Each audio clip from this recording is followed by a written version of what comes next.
Now recall that earlier I said DiProPerm can only be used for testing equal distributions in general. In this last part of the presentation, I will elaborate on why this is true, and in particular, how DiProPerm can be used to test for equal means. So the reason that DiProPerm may not be appropriate for testing equal means stems from the fact that permutation tests work under the assumption that the two samples are exchangeable under the null. And in general, samples are not exchangeable under the null of equal means. Here is an easy example of what can go wrong. So I've generated data from two distributions, F1 and F2, which are different but share the same mean.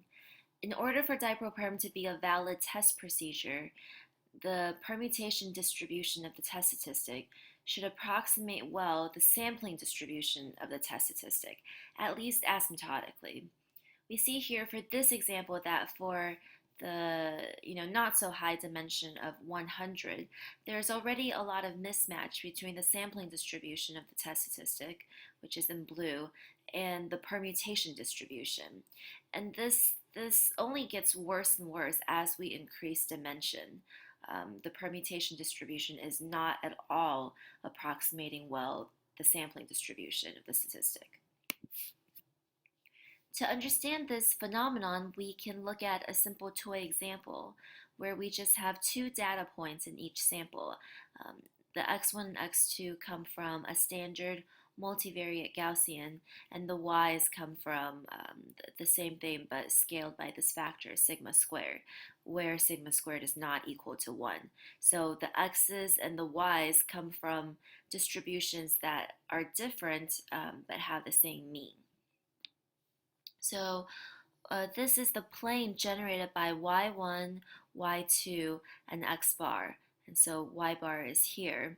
So if we look at x bar minus y bar, if we take that for our DiProPerm direction vector, we can see what happens when we try to calculate the univariate two-sample statistic on the projections of the data onto x bar minus y bar. So one simple thing to notice that, so these distances are calculated using high dimensional low sample size asymptotics.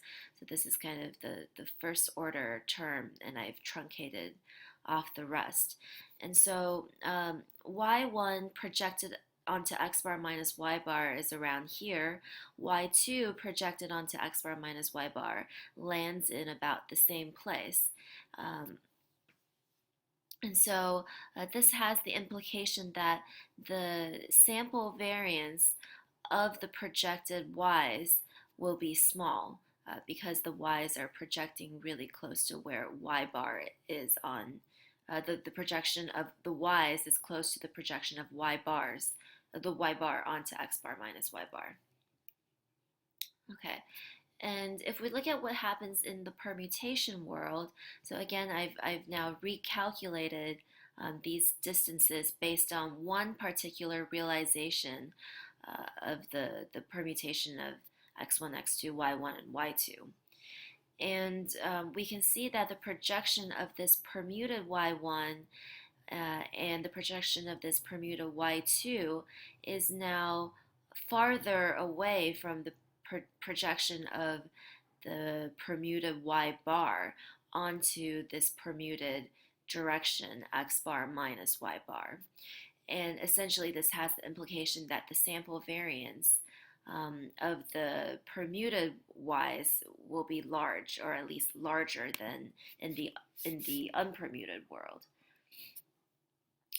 So what this means is, because the sample variance goes into the denominator in the two-sample t statistic, we have that the MDT statistic in the permutation world is smaller than in the unpermuted world, which explains these figures we saw earlier. So in the unpermuted world, the MDT statistic is much higher than in the unpermuted world. Okay, so we have some more general asymptotic theory for Gaussian data with spherical covariance. And the analysis reveals why the MD statistic and the two-sample T statistic behave differently. The MDT statistic is of the order square root of D in the unpermuted world, and of the order 1 in the permutation world, whereas for the MD-MD statistic, the permutation distribution matches the sampling distribution of the test statistic, at least asymptotically, as dimension goes to infinity. So the moral of the story is to use the mean difference statistic in the second step of the DiProPerm procedure if you want to test for equal means. And we have some empirical evidence that the choice of the direction is less important. This is a typo. It should be less important. But still, we need more theoretical analysis for directions besides the MD, the mean difference direction, which we've only taken because it's the easiest for theoretical analysis. Okay, so that is the end of my presentation. Here are some references. Thank you for your attention.